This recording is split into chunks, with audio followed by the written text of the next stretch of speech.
1,310,000 por el 16%. ¿Cuánto es? A ver, por aquí, chío. 1,310,000 o 300,000 por el punto 16. ¿Cuánto es? Fíjate, 208,000. ¿De acuerdo? De un solo cliente que somos nosotros, mi proveedor. Entonces veo la declaración de enero de él, IVA, porque así hasta me las manda. ¿Saben cuánto pagó? 3,250 pesos. Se parece 208,000 contra 3,250. ¿Eso cómo se llama? Simulación. Entonces me quieren ver la cara de jarocho, ¿verdad? O sea, eso no se puede dar, porque si soy un solo cliente y hay flujo de efectivo, ¿de acuerdo? Imagínense cuánto debe tener el de proveedores, que curiosamente presta servicios, para acreditar y nada más pagar 300. Y cada mes hizo así lo mismo. Entonces, ¿eso cómo se llama? Simulación. ¿Qué es lo que no quiere la autoridad? Que facturen, se coman el IVA, ¿de acuerdo? Y nada más se enteren algo chiquito. Pues es lógico, la autoridad va a decir, no te devuelvo el saldo a favor, que curiosamente puede ser el caso, porque tu proveedor, sencillo, no paga IVA. Y es lógico, ¿de dónde saca la autoridad dinero para devolver el saldo a favor? ¿Sí me explico? O sea, tienen que analizar todo el contexto, no nada más el caso aislado, porque si no, pueden solicitar algo que realmente puede ser improcedente, que es el caso. Cada mes mi cliente solicitaba el saldo a favor de IVA. Y dice, es que como ya me lo devolvió el SAT, se entiende que ya se entiende autorizado. No es cierto, ¿eh? El artículo 22 del código dice que si el SAT devuelve el saldo a favor, la misma autoridad puede solicitar a la autoridad, al cliente, todos los documentos para auditar y verificar que el saldo a favor sea procedente. No es procedente lo que te devolvió, viene de regreso. Ojo, o sea, el hecho de que les vuelvan saldo a favor no es garantía, no es garantía. Pero bueno, analizamos el contexto, si estás bien, no pasa nada, obligamos al SAT a que te devuelva el saldo a favor. ¿Queda claro? Y si lo hice incorrectamente, entonces me regreso cada mes. Así es. Vean, sin quererle atino. Sí, regrésate. Es más, otra vez, fíjate. Es más, ¿quién sabe lo que dice o quién recuerda lo que dice la norma de información financiera B1? ¿Qué dice la norma de información B1? Estudiosos de la norma contable. Pues no que son bien estudiosos y que yo, que mis NIP y que yo me las masco. Pues así me dicen que son unos chingones y que bueno. Bueno, esta vez les ayudo.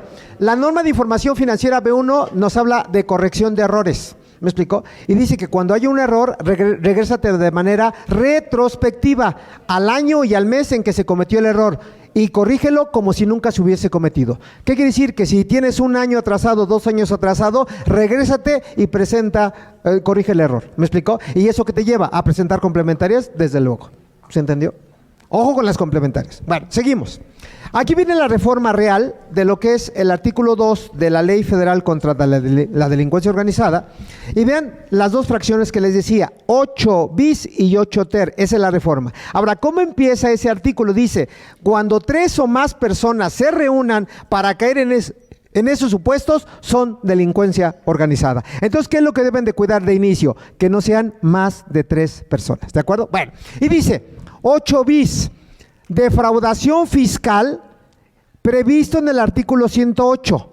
Y bueno, aquí habla de todo el 108 y los supuestos de defraudación fiscal equiparable previstos en los artículos 109, vean que dice, fracción primera y cuarta, cuando el monto de lo defraudado rebase 3 veces lo dispuesto en la fracción tercera del artículo 108. Recuerdan que yo les dije, 2,601,410 multiplicado por 3, ¿a qué cantidad llega? Llego a 7,804,230 pesos. ¿Sí se entendió? Pero aquí subrayo todo el 108 y la fracción primera y la fracción cuarta, ¿de qué artículo? Del 109. Para que yo caiga en defraudación fiscal. ¿Se entendió? Y me dice el artículo 8 ter, las conductas previstas en el artículo 113 bis, ¿de acuerdo? Que yo mencionaba acá. Es más, acá está, vean, que dije, ¿cómo cambia el del 19 al 20? Y decía, el cambio va a ser de 2 años a 9 años. ¿Sí se entendió? Y aquí habla ya tanto de EFOS como de EDOS. Y alguien me pregunta, oye Toño, ¿y cómo considero la cantidad? Vean que dice, cuando las cifras, cantidad o valor de los comprobantes. No es el crédito fiscal, son cifras, cantidades o valor de los comprobantes. Es más, un ejemplo práctico que me diga alguien, porque siguen haciéndolo, dicen, hoy te vendo una facturita de 2 milloncitos, no llego. Mañana otros 2, no llego, pero llevo 4. Pasado otros 2, no llego y llevo 6. Y pasado otros 2, en una semana ya llegué a 7.8 millones. ¿Se entendió? Valor de los comprobantes, no el crédito fiscal, porque si dice alguien, 8 millones, por el 30%, 2 millones 400, no llegó al crédito. No, amigo, son valor de las facturas. Ahí lo dice. Ahora, ¿en qué tiempo? No hay tiempo. Puedes comprarlo en un día, en una semana, en un mes, ¿de acuerdo? Lo que suceda primero. O en un año, claro, pero no establece montos, no establece periodos. ¿Sí queda claro? Entonces, en ambos casos, 108 o 109 fracción primera y cuarta, y todo el 113 que habla de EFOS y de EDOS. ¿Sí se entendió? Cuando el monto de lo defraudado exceda de 3 veces lo dispuesto en la fracción tercera del artículo 108. ¿Se entendió? Esa es la reforma al artículo 2. Ahora, el 108 como tal del código, que no tiene reforma, ¿qué dice? Bien, ahí dice: comete delito de defraudación fiscal quien con el uso de engaños o aprovechamiento de errores omita total o parcialmente el pago de alguna contribución o obtenga un beneficio indebido con perjuicio del fisco federal. Uso de engaños o aprovechamiento de errores, que ya puse un par de ejemplos, ya viene uno más adelante. Ahora, ¿cómo se castiga? Vean, con prisión de 3 meses a 2 años cuando el monto de los defraudados no exceda de 1.734.280. Esto es fiscal, no penal. Ahora, díganme una cantidad emblemática. ¿Qué cantidad no rebasa 1.734.280? ¿Qué cantidad no rebasa? Desde un peso. Desde un peso, ojo, Y de entrada, fiscalmente, ¿cuál va a ser la sanción? De 3 meses a 2 años. Ahora, rebasa 1.734.000, brinca de 2 a 5 años. Y rebasa 2.601.410, de 3 a 9 años de cárcel. Esto es fiscal, ¿queda claro? Y cuando esto que es fiscal multiplicado por 3 rebase esa cantidad, ya deja de ser fiscal y se convierte a delincuencia organizada. Y la idea es no caer ahí. Esa es la idea, Por eso hay una frase que más adelante les he de decir: lamentablemente nos están equiparando a secuestradores, a defraudadores, a guachicoleres. Me explico, que ahí realmente sí procedería la confiscación de bienes y procedería la prisión preventiva. El deber ser que me dice que si soy un delincuente evasor fiscal, ¿qué es lo que debería de proceder? La reparación del daño. ¿Y qué es la reparación del daño? Pagar lo que yo debo. El principal, más recargos, más actualización, más multas y demás, pero no delincuencia organizada. ¿Sí me explicó? Por eso decía, ¿es atroz? Sí. ¿Es inconstitucional? Sí. La pregunta es, ¿qué van a hacer a partir del 2020? Esa es la pregunta que se tienen que hacer. Lo menos que tienen que hacer es renovarse, actualizar, complementarias, corregir. ¿Me explicó? Ahora, lo más que pueden hacer es ampararse. Ampararse para que no los agarren por ahí como el tigre de Santa Julia. ¿De acuerdo? Ok, bueno, ok. Y aquí viene la parte sensible de lo que ya mencionamos. Artículo 109, que de manera general vean que tiene 8 fracciones. Ahí está la 1, la 2, la 3, la 4, la 5, la 6, 7 está derogada, la 8, vean, tiene 8 fracciones. La fracción primera, ¿de qué habla? Que ya lo dije, nada más lo preciso. Dice: será sancionado con las mismas penas del delito de defraudación fiscal quien consigne declaraciones que presente para efectos de impuestos, para efectos fiscales, dice, deducciones falsas. Deducciones falsas cuando no reunimos requisitos en materia fiscal. ¿De acuerdo? Ahora, o ingresos acumulables menores a los realmente obtenidos, también ya lo platicaba, o aquella persona física que perciba ingresos acumulables en un ejercicio fiscal, ¿de acuerdo?, comparados con las erogaciones y las erogaciones sean superiores, discrepancia fiscal. Ahí están los 3 supuestos de la fracción primera, para que sea evasión fiscal equiparable y en consecuencia delincuencia organizada. Ahora, la fracción cuarta, que ya puse un ejemplo, dice: simule uno o más actos o contratos obteniendo un beneficio indebido con perjuicio del fisco federal. ¿Me expliqué? Si yo hago un contrato con la intención de tener un beneficio en perjuicio del fisco federal, estoy cayendo en la fracción cuarta y en consecuencia delincuencia organizada. ¿Sí me expliqué? Ahora, ¿en qué momento? Y voy a poner algo real. ¿En qué momento puedo caer acá? Vean, Yo en algún curso, y es más, lo dije el curso anterior, ¿cómo pueden disminuir la base fiscal sin caer en una contingencia? Y les dije, pueden provisionar un importe llamado gratificaciones. ¿Me explicó? Pero les he dicho, lo tienen que hacer estrictamente indispensable. ¿A través de qué? De un documento que se haga ante fedatario público o de un documento que se haga ante la Junta de Conciliación. ¿Me expliqué? Para hacerlo estrictamente indispensable. Porque no nada más es hacer la provisión y ya, ¿eh? De tal manera que si hago la provisión y no tengo el documento, la pregunta es, ¿caigo en la fracción cuarta? Sí, porque estoy teniendo un contrato, a lo mejor verbal, para tener un beneficio donde estoy simulando. ¿Sí me explicó? En donde no hay estricta indispensabilidad, por lo tanto, caigo en un supuesto de evasión fiscal y puedo caer en delincuencia organizada.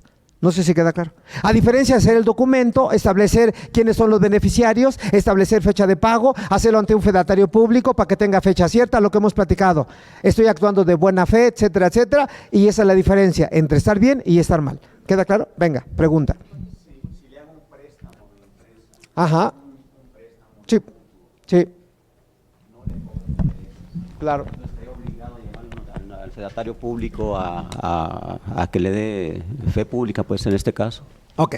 A ver otra vez porque no te escuchamos todos. A ver otra vez. Si se le hace un préstamo a la empresa, ¿Quién le presta? el socio, Ok. le prestó a mi empresa 2, 3 millones de pesos. ¿Estaría obligado entonces a llevarlo ante fedatario público el contrato de mutuo? Ya, finish. ¿Ya? Así de sencillo. Bueno. Está bien. Contrato de la persona física a la empresa, ¿de acuerdo? Desde mi punto de vista, sí es obligación hacer contrato. Y eso es en materia civil y se llama contrato de mutuo. Ahora, sugerencia, siempre denle una razón de negocios.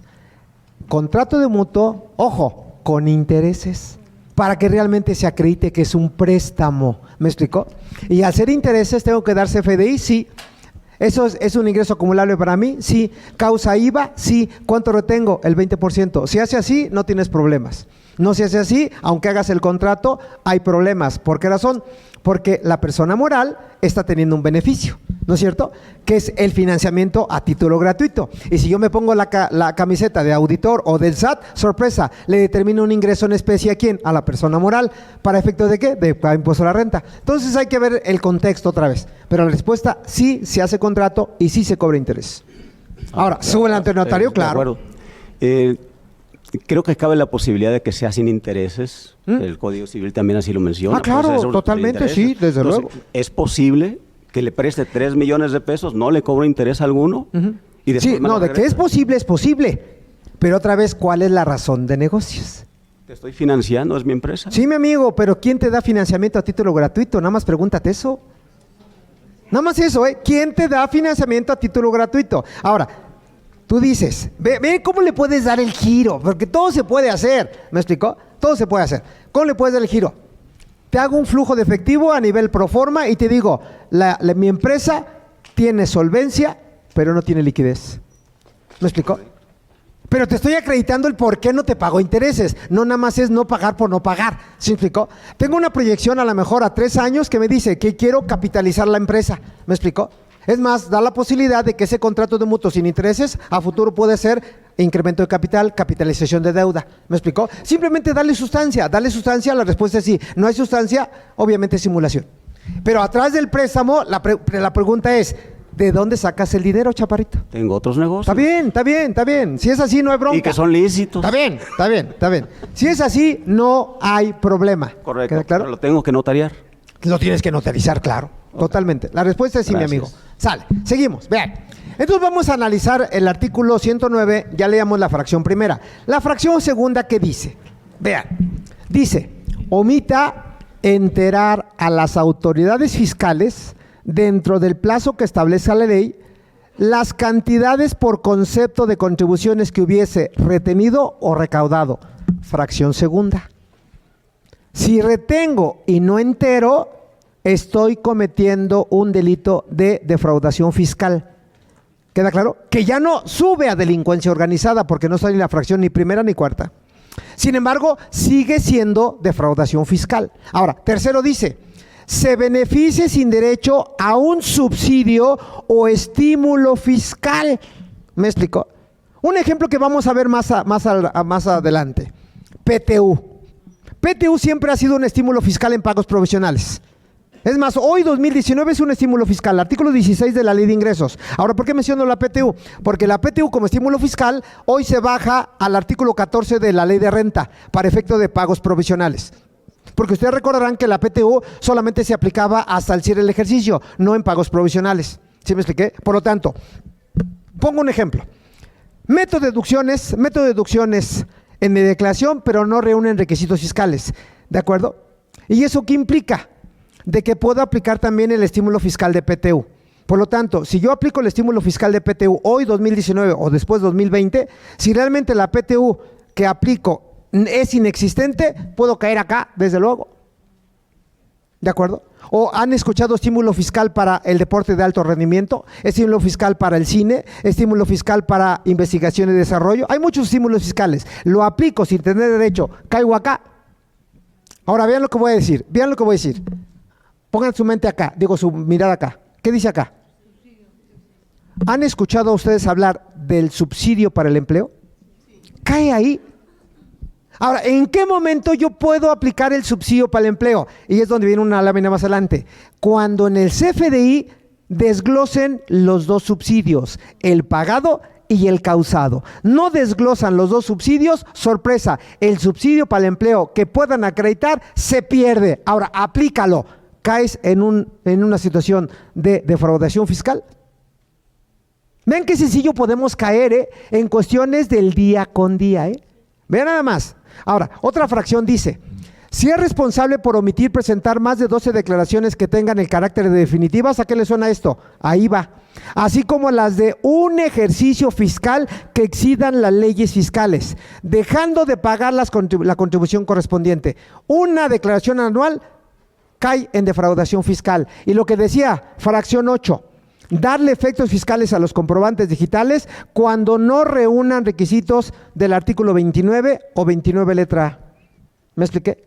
Ahora, vean cómo puedo caer acá sencillo. Brincamos tantito de presentación. Vean cómo caigo acá rapidísimo. Vean. ¿Y cómo se puede malentender mi marcador? A ver si lo dejé por una mesa. Acá está. Aquí está. Nada más no me hagan correr.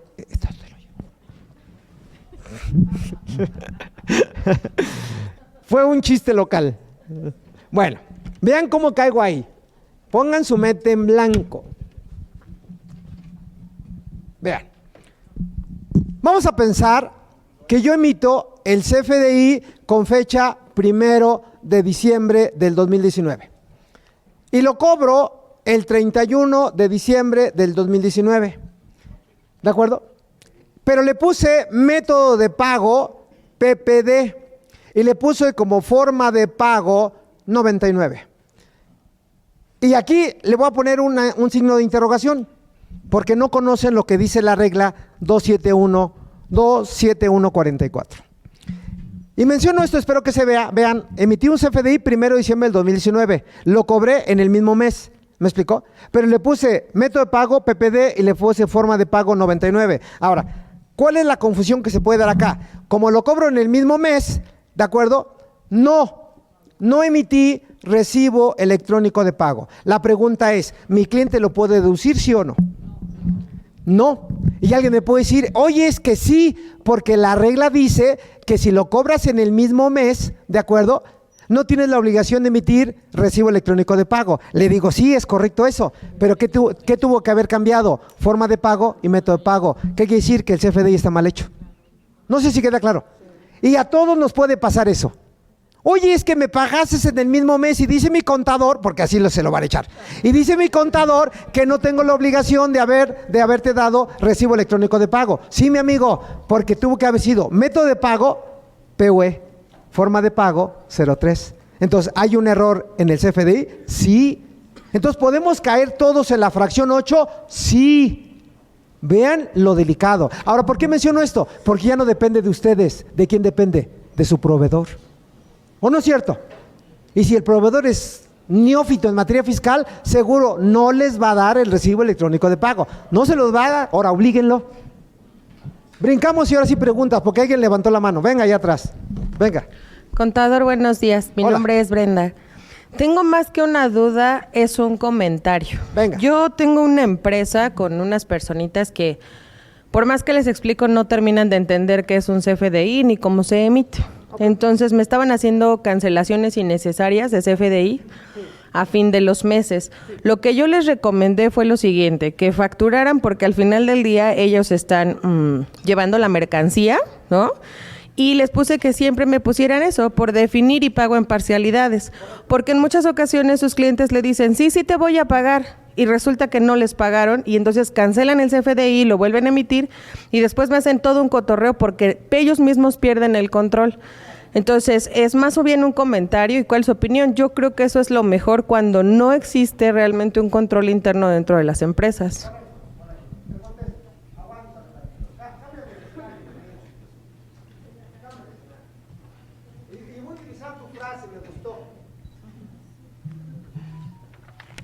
Tengo unas personitas yo también. Todos tenemos unas personitas, chiquitas o grandotas, pero personitas. Tengo unas personitas que dicen, vean, emito un CFDI en noviembre. Por ejemplo, aquí emito el CFDI. Que recuerden que cuando ya se devenga el CFDI, en atención, otra vez repito, al 29 letra A, fracción 7, inciso B, ese CFDI se tiene que hacer por el 100%, ¿queda claro? O emito un CFDI en diciembre, que ahorita está muy de moda, y me dice, ¿sabes qué? Por alguna contingencia de no hay flujo de efectivo con mis clientes, o realmente su propuesta ya cerró el año fiscal, se les hace muy fácil hacer esto. Lo cancelo. Y llega 2020 y lo revivo. ¿Me explico? Algo que se nos ha olvidado. Momento de acumulación del ingreso. ¿No es cierto? Artículo 17 de la Ley del Impuesto sobre la Renta. Y yo nada más pongo en la tela, en la jerga fiscal. Pese a que no haya CFDI y pese a que no haya flujo de efectivo, ¿cuándo acumulo? ¿2019 o 2020? 2019. Ahora, si por error, por omisión, por ignorancia, cancelé y emito otro acá, la pregunta, ¿se acumula o no? Entonces, ¿cuántas veces acumulo? 2. Vean nada más el riesgo, Vean nada más el riesgo. Y si eso se lo llevo al cliente, el cliente pierde la deducción. ¿Y por qué razón? Porque brinca de año. No sé si lo tengan presente, y eso bien lo dices, compañera, es falta de control interno. Ahora, dile a tus amiguitos, personitas chiquitas, así como pitufitos, que el desconocimiento de la ley no te exime de su aplicación. ¿Me expliqué? Sí. Ahora, si tú lo cancelas, pero acumulas, tu proveedor no tienes problema. Si tú lo vuelves a emitir y lo acumulas, tu proveedor no tienes problema. ¿Me explicó? Porque estás pagando 2 veces el impuesto. Pero si tú clientes lo deduces, tú clientes tienes un problema y caes en el 109 fracción primera, deducciones falsas. ¿Se entendió? Alguien va a pagar las consecuencias. Ahora, si tienes todo en contexto, pues paga impuesto, no pasa nada. No sé si queda claro. Y esto hácelo patente a tus clientes, chiquitos o grandes. Porque lo que puede pasar, cierro el comentario, es que cuando alguien de esos clientes es socio, responsable, solidario, seguro la autoridad le va a determinar un crédito fiscal. Y si la empresa no tiene con qué pagar, se va a ir con el patrimonio de las personas físicas. Cuidado con eso. Pregunta. Yo tengo una pregunta acerca de ingresos devengados por intereses. Así es, dime. ¿Qué pasa si yo tengo ingresos por intereses devengados Sí. y no los facturo hasta que son pagados? Ajá. Bueno, mira, hay 2 tipos de intereses. El artículo 18 de la Ley del Impuesto sobre la Renta te pone una serie de ejemplos de ingresos. Y me dice, los intereses devengados a favor sin ajuste alguno. Entiéndase esos intereses devengados a favor cuando estás en el periodo de financiamiento. Yo te puedo dar 3 meses, 5 meses, 6 meses de financiamiento, te cobro intereses, en el momento que se devenguen, se acumulan. ¿Sí me expliqué? Ahora, en ese periodo de vengación, ¿tienes que soltar el CFDI? Sí. ¿De acuerdo? Ahora, pese a que no sueltes el CFDI, ¿se acumulan? Sí. Sí, claro. ¿Me explicó? Ahora, eso menciona que aún no cobrados, el ingreso es acumulable. Ahora, ¿en qué momento sí se sujetan a el cobro? Cuando son intereses moratorios y pasan más de 3 meses y no te lo pagan, pero son intereses moratorios. ¿En qué momento nace el interés moratorio? Sorpresa, a la fecha del vencimiento del contrato.